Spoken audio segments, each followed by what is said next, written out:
please introduce yourself? Hi, I'm Mr. Montalvo, and I teach art here at Townsend Harris. Hi everybody, I'm Miss Blakely. I'm one of the guidance counselors here at Townsend Harris. Hi, my name is Mr. Reyes. I am a para at Townsend Harris High School. Hi, I'm Miss Faranoff. I'm a social studies teacher at La Costa. Hi, I'm Mr. Tsai. I teach physics and take care of computers here. Hi, Ms. Rodriguez. I teach physical education.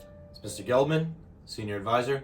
If you could give advice to seniors, what would it be? I'd give 2 words of advice. Number 1 is always be yourself, no matter what. It's going to get hard when you get to college where you're going to feel like you got to change who you are to fit in, but always stay true to who you are and you should be good.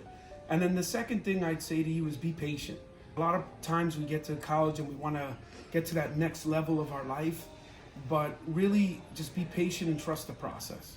So there's a lot of advice that we could give, but one of the things that I wrote down is that I think everybody needs to try their best not to overthink things and just do what you want to do, even if it's a difficult thing or what you have to do. Whether it means, putting yourself out there, joining something new, doing the assignment, getting out of bed in the morning, whatever it is, try not to overthink it and just make it happen. Don't be afraid to try new things. I know college is scary, but don't be afraid to put yourselves out there. I would say always work hard, do your best, stay organized, and your mother is probably right. My advice to you is for you to go to class, go meet your professors during office hours, and find your friends that you can count on. My advice would be to always work hard and always look for different opportunities.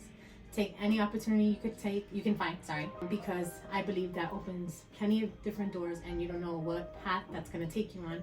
And I followed that advice. That's one time they gave that to me, and I feel like that's what led me to my career, and now I have the best job in the world. Pay your senior dues now. No, seriously, when you guys go to college, remember, it's not all about books. Have some fun too.